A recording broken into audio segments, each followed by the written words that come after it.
And I think my last tip, particularly for us women, is embrace your body. Every single woman's body is so different. There's genetics, you've got mums. We've been through so many things. And I don't think you should ever compare yourself to another female's body ever.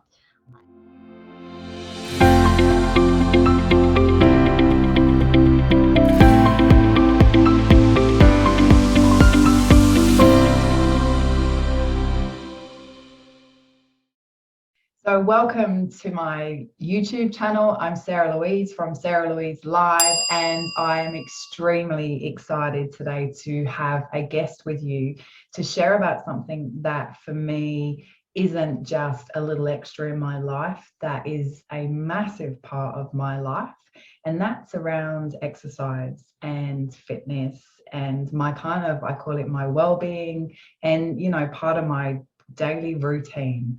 And I have an incredible woman who when I show up to her exercise classes, I know that she arrives with passion and purpose, and it kind of makes me want to be there. It makes me want to work hard, and there's an energy in the room.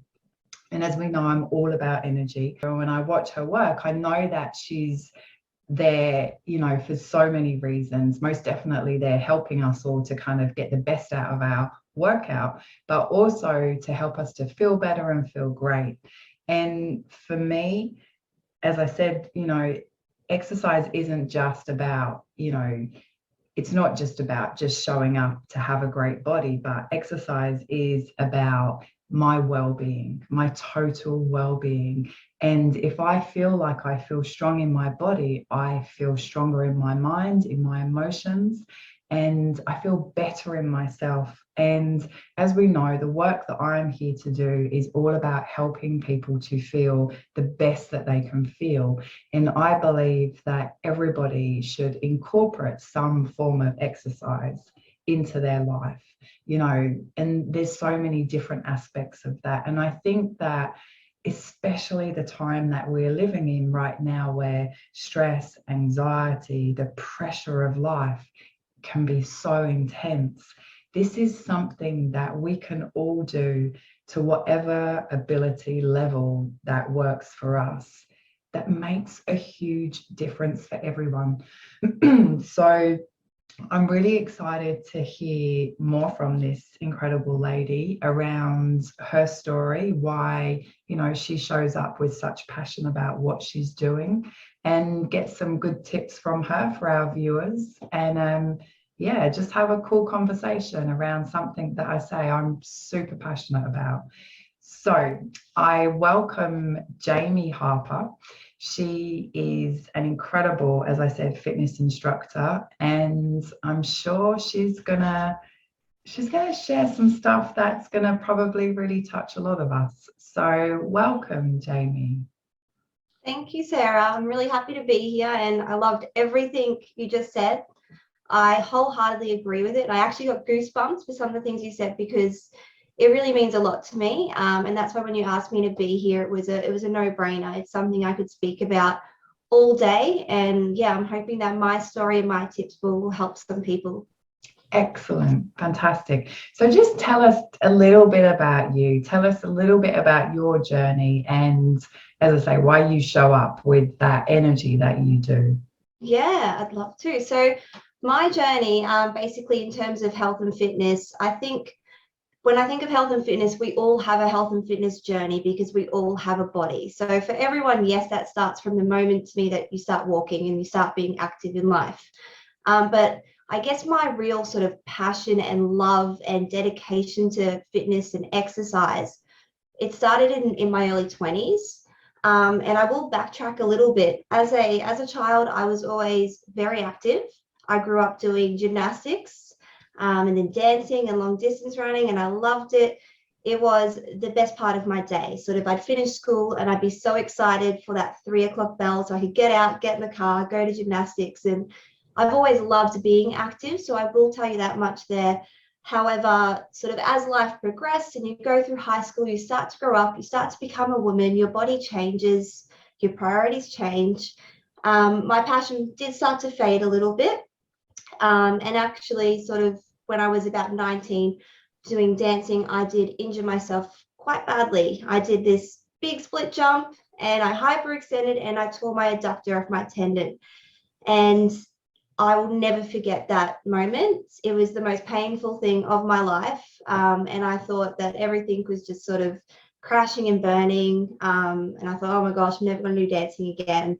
So naturally went and saw a specialist and they told me, yep, you're probably going to need surgery. You probably won't have a very strong left leg and you probably won't run properly ever again either.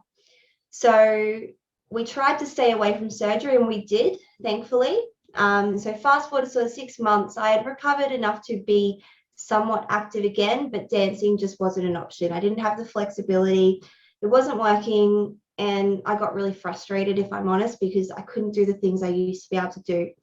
So being sort of in that early 20s stage by then, I kind of just gave up. I went, no, fine, that's it. You know, I was in my 20s, so I'd go out partying. And as we all do, we go through that phase where we're trying to work ourselves out, trying to work out who we are. And I then eventually got into a really dark space. I started to have panic attacks. Anxiety became a really big deal. It started to sort of control my life. And I sort of remember sitting there one day and thinking, who am I? Like, what's going on? Like, how do I stop this? This never used to happen. And I kind of drew the connection that what was missing from my life was that active element, and that's what wasn't there anymore. And so I did see a psychologist, and I will sort of speak to that because I'm really passionate about that. I did go and see a psychologist and that helped me to understand my emotions, but I knew I needed to get back on the bandwagon in some way and get my body moving because, as you said, Sarah, your body sort of unlocks that holistic wellness. If you're moving your body, if your body's strong, your mind is strong. And I knew that was the case, but I just needed to get sort of back into it and find something that worked for me. So I signed up for a gym. I had zero clue what I was doing. I had no idea how half the machines worked, but I stuck at it because I never wanted to go back to that dark place. I knew that if I stopped being active, those panic attacks would come back. So I stuck at it. I got a PT, and from there, I sort of started to understand. I gained momentum. I was starting to feel like I was getting physically fitter and healthier, but my mind was being distracted. It was being given an opportunity to switch off. So those panic attacks started to ease, which was amazing. And I never signed up for the gym with the intention of those physical benefits. Those were a bonus. It was about my mind and sort of feeling like me and feeling in control again. And sort of after that, a few months into having a PT, I eventually signed up to do a fitness challenge, which was at Goodlife. It was called Fitter, Faster, Stronger. And I did that a few times. And by sort of the third or fourth time, I ended up winning for the state. I couldn't believe it. I was, according to Goodlife, the fittest, fastest, strongest women.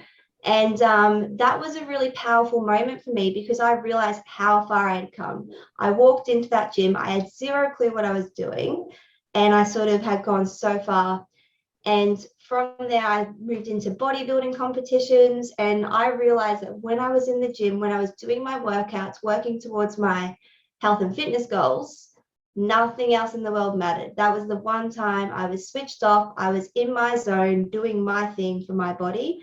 And I have been hooked ever since. And now it's just such a big part of my everyday routine. And as a fitness instructor, that's why, and I'm really pleased to hear that it does resonate. That's why I am so passionate, because I know every single person that walks through that door, that comes to my class, they all could have a story like mine, or they have that bigger reason. It's not always about, I want to be fit. It's not always about, I want to lose weight. Most of the time, 90% of the time, there's a bigger reason there. And I know that. And that's why I try to make sure in my classes, people are there and they're in the zone and they're making the most of their time there. So as an instructor, that's sort of what motivates me. And I guess that's my really long answer for you, but that's my story. And it's something that I'm really proud of. And I know that so many other people could apply to their own lives as well. I think your story is beautiful. It's incredible, and it's so familiar. It's so familiar, for the times that we're living in now and the external pressures to feel that anxiety or, to just feel uncomfortable in our skin. And I love that you found a way to cope with that is natural and it's in alignment with you and your values and what works for you, because there's so many different ways that people, can go off track and, take a pill or something to try and ease that and fix that. And to me, that's just all about suppressing. Whereas if we can find something that actually we can do and we can work with ourselves, we don't suppress anything. We keep going, we keep moving forward, and we keep growing. So exactly. I love that. I love the part of your story when you just talked about, that coming to a time in life that was quite critical for you for change. You were on a path, you thought you were going somewhere, and something came in and stopped that. And instead of using that as your kind of victim excuse, or you went, okay, I need to find something now to move through this. And I think that movement, exercise, a passion, whatever that is so important for people. And you obviously found it with your exercise, and to find that something is so important. It is, I love also the when I exercise, I have a very busy mind. I most definitely meditate a lot, and I work doing what I do. But my exercise is another form of meditation for me.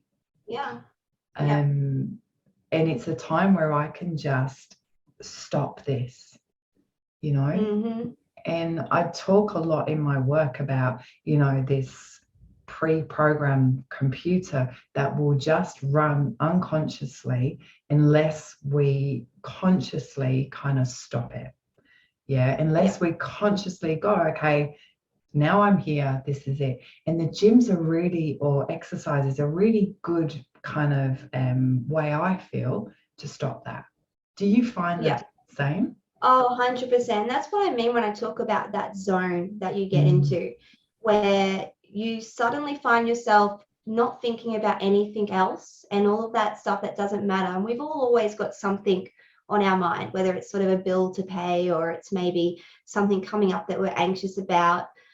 That all goes away when you get into that zone. Like, you're right, I find that your mind, when you start exercising, you get into the momentum, you get into the rhythm, you're just focusing on that and your own body, and you're feeling your body do its thing.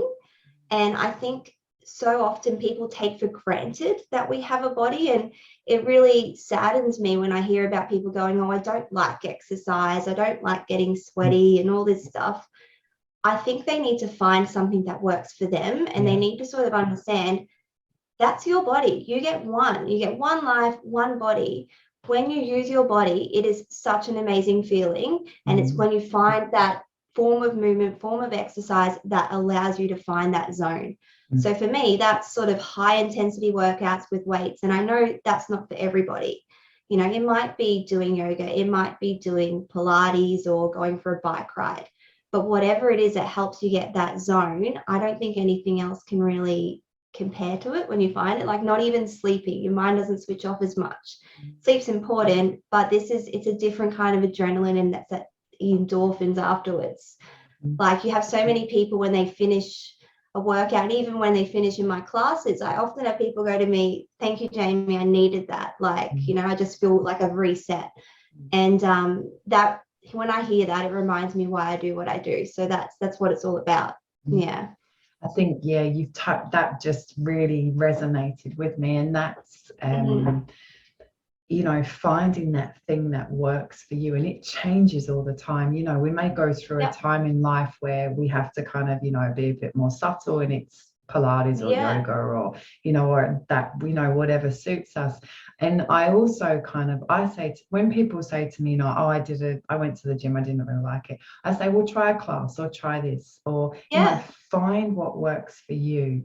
And even don't just try a class, try 20, because the person and that's why I love you, is because when you arrive, you bring in this kind of energy, and it kind of you want to get motivated and you want to do it. If there's somebody in there that's, taking the lead, and in a class, we kind of follow the leader.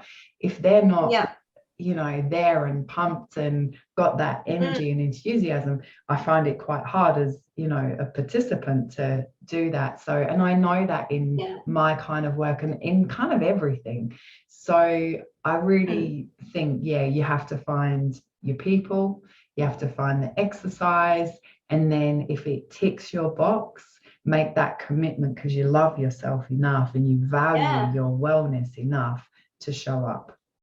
And never say, oh, I have to go to the gym, I have to go do my class. Never say that, because you're automatically telling yourself, oh, it's a chore, it's a task I have to do. Tell yourself, I can't wait to go to the gym, or I really want to go to the gym because today I want to focus on this. And set those little micro goals. People who come in and they go, oh, I've signed up to a gym, I'm going to go in the morning, I'm going to go at night, I'm going to lose 10 kilos in 3 weeks.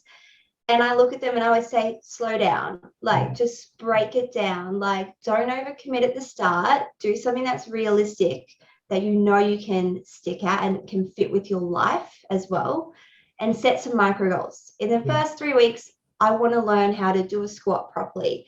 Or maybe it's as simple as, I want to just learn how to use a certain piece of equipment. Make it really simple so you can take those gradual steps. And that's why, I guess, with my story, I speak about that first stage for so long. I did go through that stage of knowing nothing, basically. And we all just need to understand that that happens for everybody. Nobody comes into the gym or comes into a class knowing every movement, every piece of equipment, or what to do. Nobody does. So when you come in, just remember, every single person around you has been there. And I think that's something that people often forget about. They race in and they put on this brave face, like they think they know what they're doing. Just say to the instructor, hey, I've got no idea what I'm doing. And then they can help you. Because I love it when people say to me, this is my first class, this is my first time doing a proper workout, because for me, that's really special. I'm there at the start of somebody's journey, and that's really cool. So own it, I guess, is what I'm saying. I love that. That's beautiful. I was just thinking it's a really good way for us to face our ego as well, because most of the time we're in there. I mean, I don't really wear makeup, but there's no makeup, there's sweat, there's quite often, my partner wears, as you know, scraggy t-shirts. Often with a hole. Exactly. But it's a time where it's like, don't worry about any of that. This is a just focus on you. It just, and quite often, I don't even notice quite often who else is kind of in the room, because I'm so in that zone of once you get going. So I love that. I want to touch a little bit on a word that you mentioned a couple of times when you were talking, and that was control. And we live in a world right now where we can feel quite powerless and very out of control.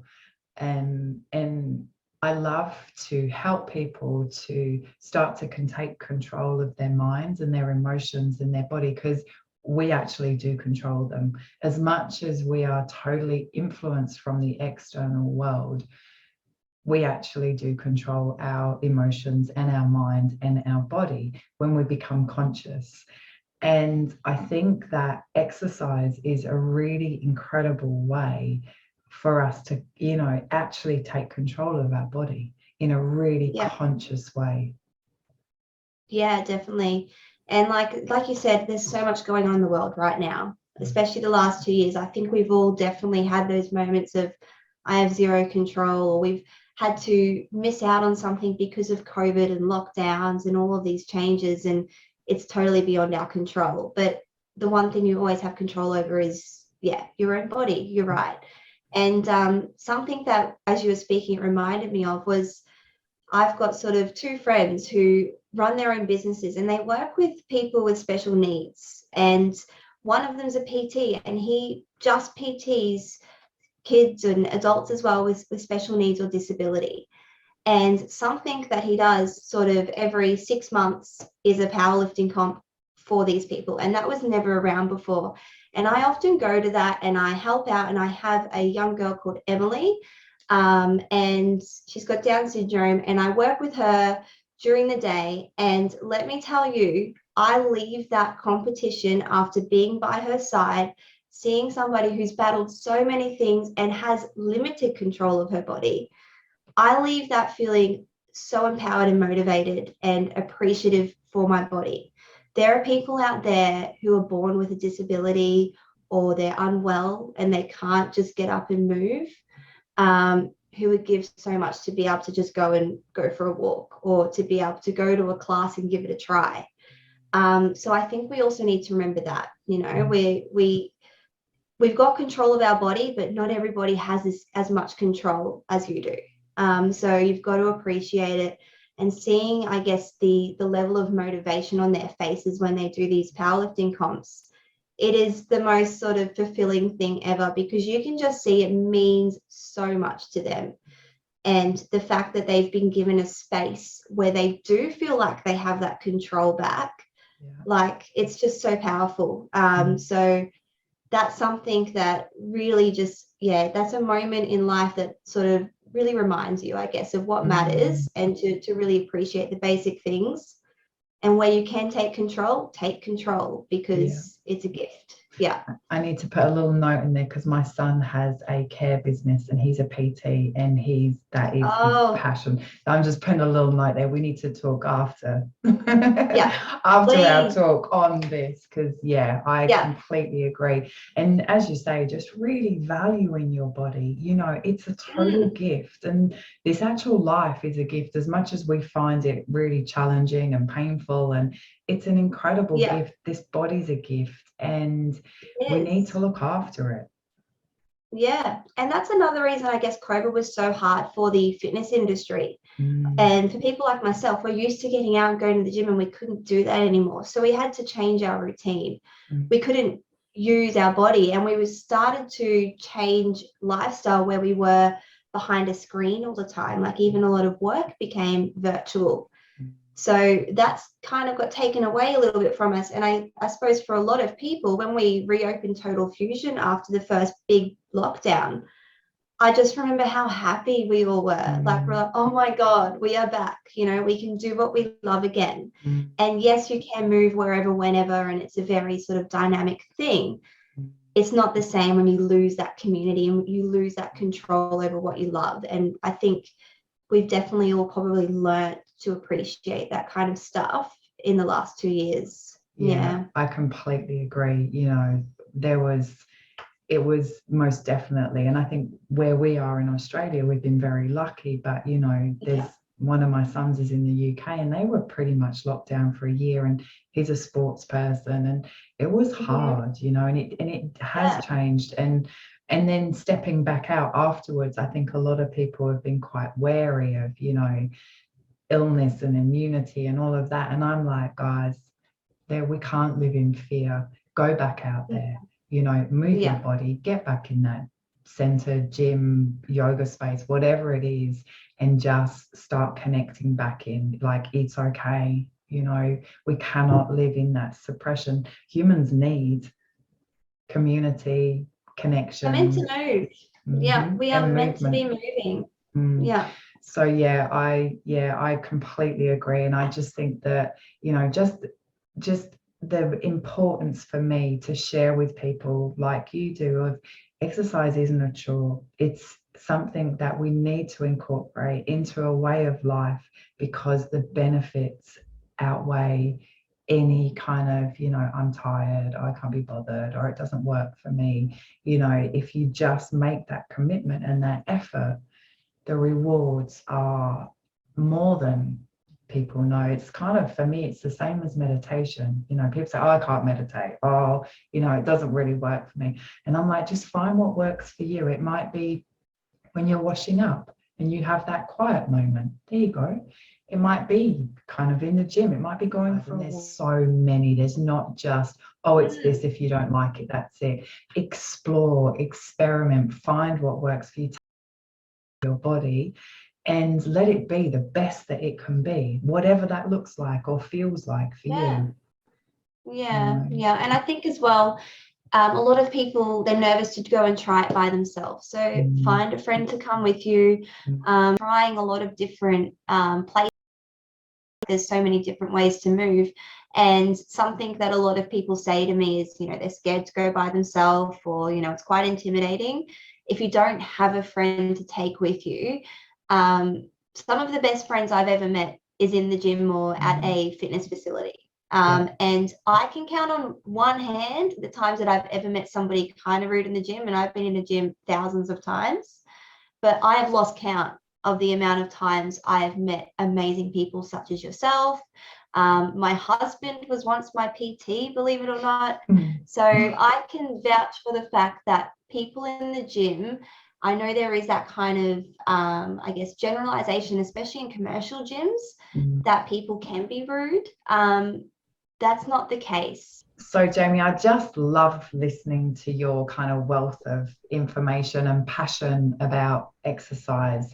For our listeners, could you give them some, if there's somebody listening to this thinking, oh, I could, but, and they've got all those excuses going on, could you just give them just a couple of little tips on what's going to help them? Maybe break down some of those, not fantasies, but some of those kind of visions that we have of what a gym might be like, and it's okay. Yeah, definitely. I think number one for me would be, and I touched on it earlier, was to start small. Don't start out with these big grand goals. And I think something we've both got in common is we've never attached our health and fitness journey to physical or the superficial. It's always been about sort of a lot more than that. So remind yourself of that internal stuff that you're trying to help yourself with. And I'm not saying that you necessarily need to be going through a tough time to join. Maybe you just want to feel even better about yourself, or you want something new, something to keep you motivated and energized. Remind yourself of that, and don't sort of attach yourself to those superficial goals. I think that's definitely number one. It's the people who want to sort of go and lose 20 kilos, or they want to be able to squat certain weight by a certain amount of time. Like, those are the ones that really find it hard because they might not get that goal because maybe it was unrealistic, or, you can never plan for injuries, or in the modern world, lockdowns. So the basics, start with your genuine why. And another sort of tip I would have is to speak to people in the gym, whether that's the instructor, a PT, another member. People in the fitness community, they are so warm and welcoming. And like we said earlier, everybody there, or most people there, are going on a similar journey as well. And I love it when I see members sort of interacting. You've probably been there where I've done some partner style workouts. I do that for a reason, and I encourage people, spend 2 minutes chatting to the person you're about to work out with. Get to know them, because community is such a valued thing. And I think that's why group fitness has become such a big deal now, especially in recent years, because people are sort of understanding the community side of health and fitness, and it's a beautiful thing.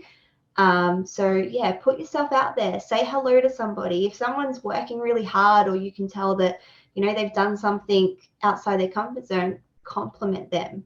And if someone compliments you, accept it. I think as women, sometimes we get a bit funny with compliments. Embrace those compliments. And I think my last tip, particularly for us women, is embrace your body. Every single woman's body is so different. There's genetics, you've got mums. We've been through so many things. And I don't think you should ever compare yourself to another female's body ever. I have people who come up to me and go, oh, Jamie, I want a bum like yours. Okay, no, you want to sort of grow your glutes. Don't tell me you want a bum like me.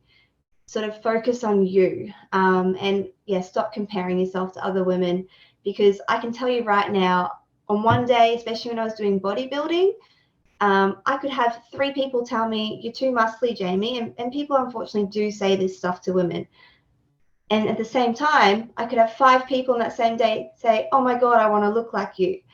So what I'm trying to say is there's not one body type that everybody likes or is the perfect ideal body type, especially for women. So just embrace you and what makes you feel good is what I'm trying to say there. Yeah. Beautiful. And I think that's so important. You know, we get so fixated, you know, and the media feeds us this picture of what we should be like. And, you know, for the huge percentage of women, like it's just impossible unless they, you know, don't eat or, you know, it's impossible. So just being really comfortable and having your body to be the best it can be. How beautiful. I think that as well, like what you said, accountability, make yourself a little bit accountable, you know, and have a group that you go to that maybe you're going to start expecting to see your face there, or, you know, an exercise buddy to take with you is great. You know, that if you want to press that snooze button, it's like, no. Can't let them down. Yeah, they're there waiting. Yes, exactly.